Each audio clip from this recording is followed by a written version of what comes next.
siap belum? Perkenalkan, saya Faris Hisyam dari Universitas Pamulang. By the way, udah pada lapor pajak belum nih? Jangan lupa ya guys, untuk lapor pajak tiap tahun. Oke, kali ini saya mau jelasin tentang pelaporan pajak. Dari apa saja jenis pajak, bagaimana prosedur pelaporan pajak, dokumen apa saja yang diperlukan, sampai dengan batas waktu pelaporan pajak dan juga sanksinya. Mari kita bahas. Pelaporan pajak, kepatuhan dan keuntungan. Panduan lengkap memahami kewajiban perpajakan di Indonesia dari jenis pajak, dokumen yang diperlukan, prosedur pelaporan, hingga strategi optimalisasi pajak secara legal dan efisien.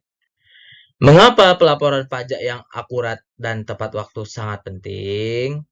Pelaporan pajak bukan sekedar kewajiban hukum, melainkan kontribusi nyata terhadap pembangunan nasional. Pajak yang dibayarkan digunakan untuk membayar infrastruktur, pendidikan, kesehatan, dan pelayanan publik bagi seluruh rakyat Indonesia. Yang pertama, kewajiban hukum itu diatur dalam UU KUP dan UU PPH. Kelalaian dapat mengakibatkan sanksi administrasi maupun pidana.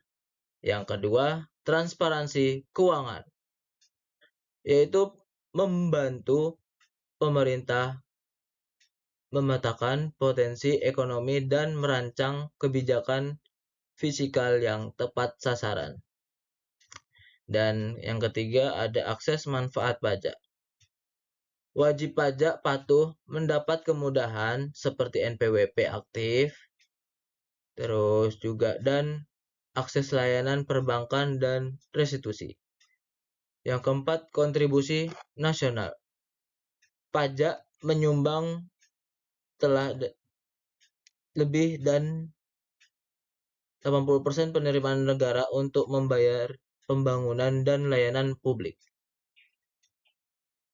Jenis-jenis pajak di Indonesia. Sistem perpajakan Indonesia mencakup berbagai jenis pajak yang dikenakan kepada wajib pajak, orang pribadi maupun badan. Memahami jenis pajak yang relevan adalah langkah awal kepatuhan. Setiap jenis pajak memiliki tarif, objek, dan ketentuan pelaporan yang berbeda.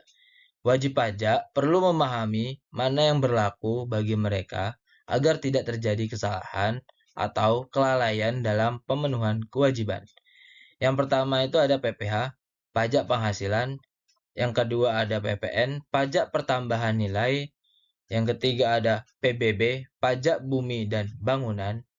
Yang keempat ada BPHTB, bea petahunan hak atas tanah dan bangunan. Yang kelima, pajak daerah. Dokumen penting dalam pelaporan pajak. Kesiapan dokumen adalah kunci pelaporan yang lancar. Pastikan semua dokumen berikut tersedia sebelum mengisi SPT Anda. Yang pertama itu kita harus melengkapi identitas dan NPWP. Kartu NPWP aktif, KTP, dan kartu keluarga sebagai dasar identifikasi wajib pajak. Dan yang kedua, bukti potong pajak. Nah, ini berupa formulir 1721 A1 atau A2 dari pemberi kerja atau bukti pungut PPN dari rekanan bisnis. Yang ketiga, laporan keuangan. Dimulai dari neraca, laporan laba rugi, dan catatan keuangan lainnya wajib bagi wajib pajak badan. Yang keempat, dokumen pendukung.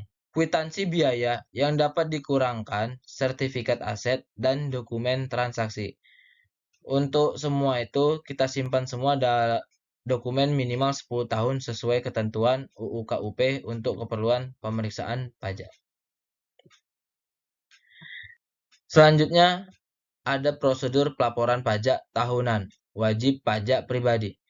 Wajib pajak orang pribadi melaporkan penghasilan tahunan melalui SPT tahunan 1770 atau karyawan atau 17705, yaitu penghasilan di bawah 60 juta rupiah per tahun. Berikut alur pelaporannya. Yang pertama, kita kumpulkan dokumen seperti KTP, NPWP, bukti potong, dan laporan. Selanjutnya, kita hitung pajaknya dari tarif progresif PPh dikurangi PTKP. Lalu, setelah itu, isi SPT online melalui filing melalui DJP online. Selanjutnya kita bayar dan kirim. Untuk bayar kekurangan lalu kirim sebelum jatuh tempo.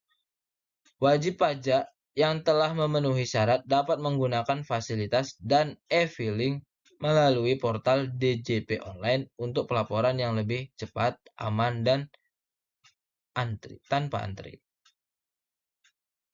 Selanjutnya ada wajib pajak badan yaitu PT, CV, firma, dan lain-lain.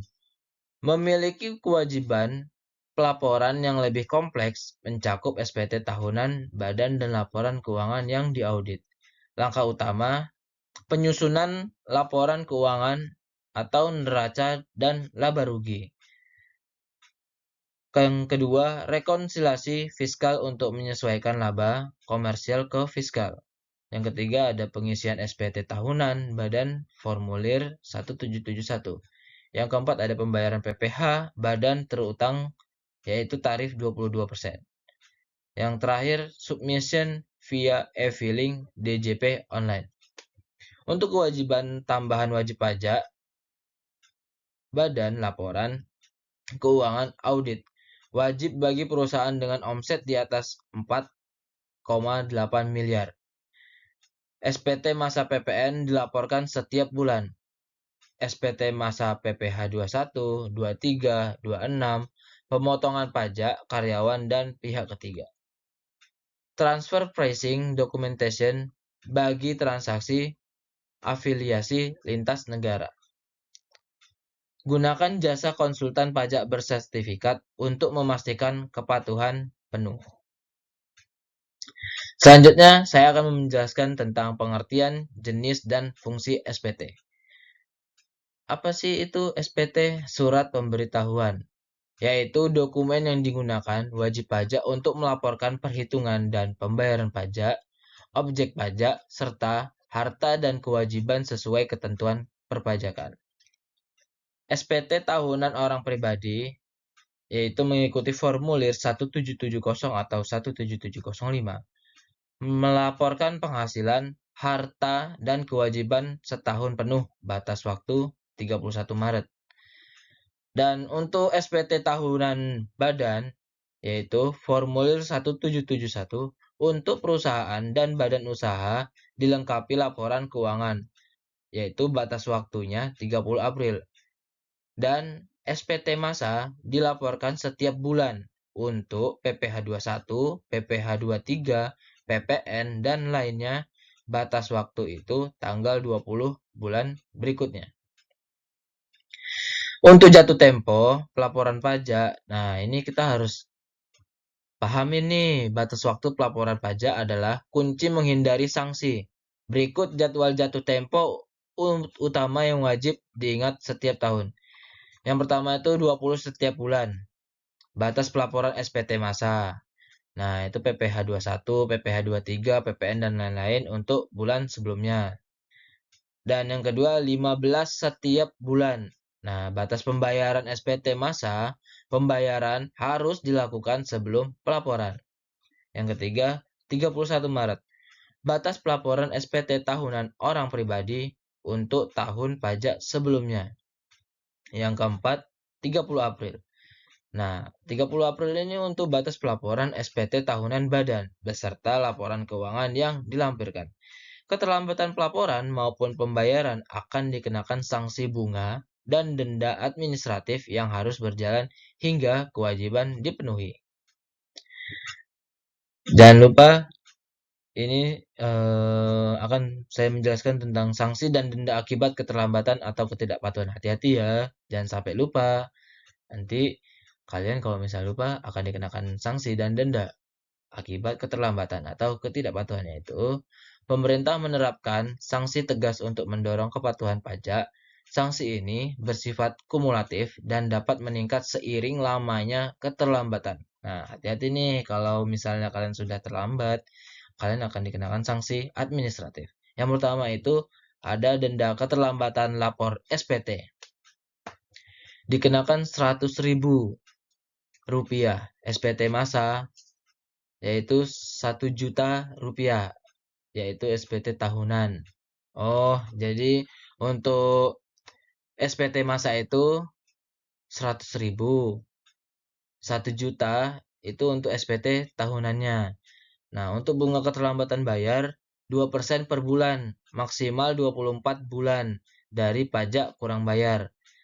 Yang ketiga, kenaikan pajak 50% sampai 100% dari pajak terutang jika ditemukan ketidakbenaran. Yang keempat, pembetulan SPT dapat menambah pokok pajak jika ada kekurangan. Untuk sanksi pidana UU KUP pasal 39 tidak mendaftar NPWP sama dengan pidana penjara 6 bulan atau sampai 2 tahun dan denda 2 kali pajak terutang. Dan menurut pasal 39A menyampaikan SPT palsu sama dengan pidana 2 sampai 6 tahun plus denda 4 kali pajak terutang. Dan pasal 41 menghambat pemeriksaan yaitu pidana 1 tahun ditambah denda 50 juta rupiah. Sanksi pidana merupakan upaya terakhir setelah sanksi administratif tidak dipatuhi. Saya akan memberikan tips optimalisasi pajak dan perencanaan pajak.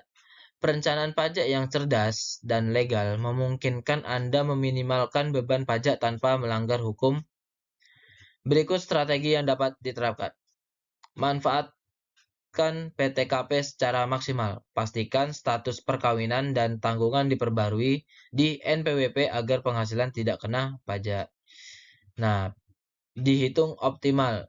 Nah, selanjutnya kumpulkan bukti biaya deductible. Biaya operasional, sumbangan, dan biaya pendidikan dapat mengurangi penghasilan kena pajak jika didokumentasikan dengan baik. Jadwalkan pelaporan lebih awal. Lapor pajak di awal periode untuk menghindari antrian sistem dan memberi waktu koreksi jika ada kesalahan sebelum jatuh tempo.